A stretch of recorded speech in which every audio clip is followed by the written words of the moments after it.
Bienvenue dans le 5e podcast de la série. Aujourd'hui, on va faire un petit point sur la chimie, qui est une matière qui a la particularité de nécessiter énormément de réflexion pratique. Du coup, pour aborder cette matière, on l'abordera comme on l'a fait précédemment, c'est-à-dire qu'on abordera d'une part les attentes de la matière, et les attentes pour les concours, et puis d'un autre côté, on vous donnera les bases pour commencer à réviser. Alors, commençons avec la première partie. Quelles sont les attentes en chimie aux différents concours? Globalement, la chimie, c'est une matière qui va faire appel à des connaissances théoriques et par la suite à la capacité de les appliquer. Il faudra savoir rédiger, il faudra savoir mener un raisonnement et surtout des raisonnements de résolution d'équations et de bilans chimiques.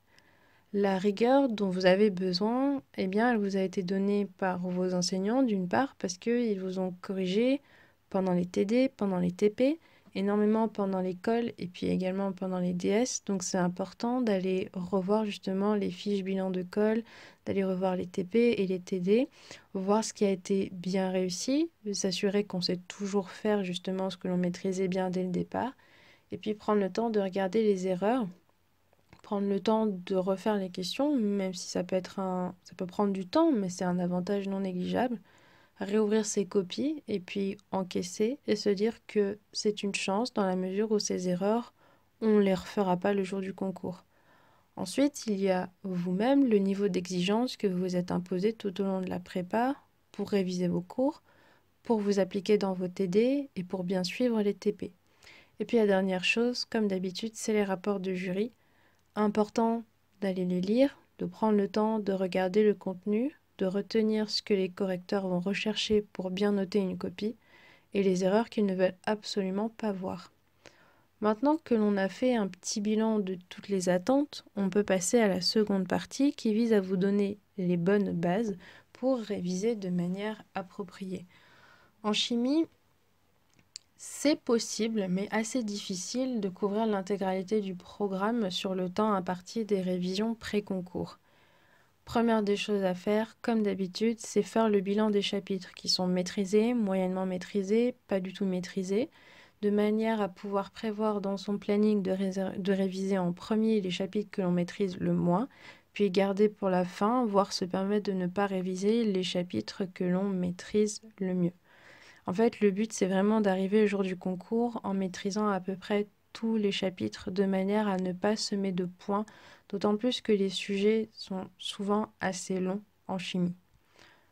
La deuxième chose, c'est de réviser intelligemment tous les supports, les cours, les TD, les TP, et au final d'être capable d'aller jusqu'au bout d'un sujet d'anal. Alors, pour les cours, comme d'habitude, il faut les trier, les réunir en grands thèmes.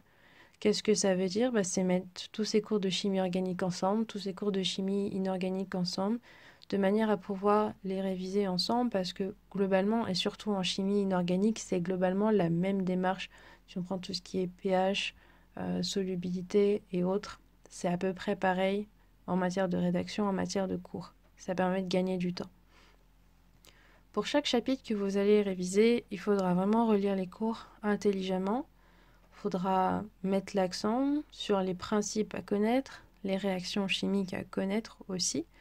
Il faut connaître les bilans, il faut connaître chacune des étapes et c'est peut-être une des rares matières où vous pouvez prendre le temps de faire des fiches, notamment pour identifier des produits de réaction, surtout pour faire face aux questions de type un peu question ouverte, où on vous donne un produit final et on vous dit de remonter un petit peu toutes les étapes.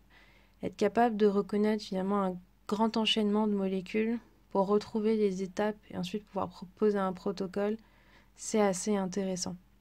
Ensuite, il faut être capable de refaire ses TD. Il faut prendre le temps de cibler sur les exercices qui ont été difficiles, ceux qui sont très proches des sujets de concours.